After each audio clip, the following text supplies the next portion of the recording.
गांव की आवाज़ यूट्यूब चैनल पे सभी दर्शकों का हार्दिक स्वागत। आज हम ग्राम पंचायत सौवाल के अंदर पहुंचे हुए हैं, जहां ग्राम पंचायत सौवाल के अंदर काफ़ी गलियों के अंदर वाटर वर्क्स की पाइपलाइन लीकेज है, जिसके कारण गलियों के अंदर शुद्ध पेयजल बहता रहता था, जिसको लेकर ग्रामीण काफ़ी परेशान रहते थे। वहीं गांव सौवाल के अंदर ग्रामीणों ने अपने स्तर पर ये दो बड़े बड़े गड्ढे जेसीबी से खुदवाए हैं, जो इस गौरवपथ के नीचे जो पाइपलाइन वाटर वर्क्स की दबी हुई थी वह काफ़ी लंबे समय से लीकेज थी, उसको ठीक करवाने के लिए अब ग्रामीणों द्वारा इन गड्ढों को तो खुदवा दिया गया है, लेकिन वाटर वर्क्स के कर्मचारी द्वारा अभी तक इस पाइपलाइन को दुरुस्त नहीं किया गया है, जिसके कारण जब भी पेयजल सप्लाई छोड़ी जाती है तो ये गड्ढे पानी से भर जाते हैं। वहीं इन गड्ढों के अंदर रात्रि के समय या दिन में आवारा पशु या कोई अनजान व्यक्ति जो आता है तो इन गड्ढों के अंदर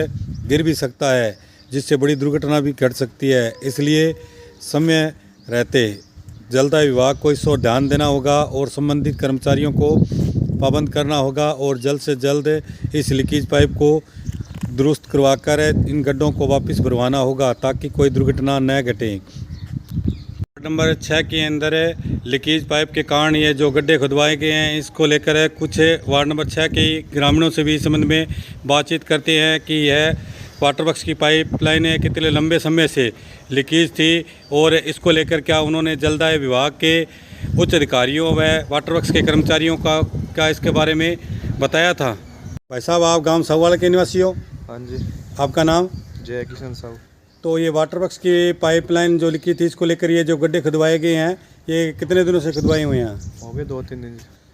तो ये जो वाटर वर्क्स की पाइपलाइन लीकेज थी, इसको लेकर क्या आपने क्या वाटर वर्क्स के कर्मचारियों या जलदाय विभाग के अधिकारियों को इस वक्त के बारे में बताया था? कर्मचारी को तो सूचना दे दी थी, गड्ढे फटा था, निकाला था भी। तो ये कितने दिनों से लगभग क्या है वाटर वर्क्स की पाइपलाइन लीकेज है? हो गया महीना 2 महीना। तो 2 महीने पहले आपने क्या वाटर वर्क्स के कर्मचारियों को इसके बारे में बताया था, उसके बाद भी अभी तक इसको सही नहीं किया गया? हाँ, बताया था कि हमारे पास खुदवाने की व्यवस्था नहीं है, तो वो व्यवस्था कर दी। देखते हैं कब तक सही करते हैं। तो ये गड्ढे जो क्या अब आप लोगों के अपने स्तर पर ही खुदवाएंगे हैं? अपने स्तर पर ही खुदवाएँ। तो अब आपने ये गड्ढे खुदवाने के पश्चात क्या वाटर वर्क्स के कर्मचारी को इसके बारे में बता दिया? हाँ जी, बता दिया। तो उसके बाद भी अभी तक वाटर वर्क्स के कर्मचारी यहाँ पहुँचकर इनको सही नहीं किया? आए तो थे यहाँ पे, अब पता नहीं आगे, मैं उस टाइम था नहीं यहाँ पे। अब आगे क्या प्रक्रिया रखेंगे, उन्हें सूचित तो कर दिया मैं। तो अब क्या है कि जैसे अब ये गड्ढा यहाँ खुदवाया पड़ा है और इसके अंदर लगभग ये 5-6 फुट गहरा भी है, तो इसके अंदर कोई भी गांव का बेसहारा पशु है या छोटे छोटे बच्चे कोई भी खेलते इसके अंदर गिर सकते हैं। तो इसको लेकर क्या है, अब कोई इसकी आप लोग कोई सुरक्षा करोगे इस गड्ढे के बारे में? क्या कर सकते हैं जी, ट्रॉली वगैरह कोई लगा देंगे शाम को, ये हो सकता है, और तो अब क्या सुरक्षा करें बारिश। तो इसके अलावा आपने इसके बारे में क्या ग्राम पंचायत के सरपंच से भी क्या इसके बारे में कोई बातचीत की थी? सरपंच साहब को सूचना तो दी हुई है, बताया मैं। धन्यवाद जानकारी।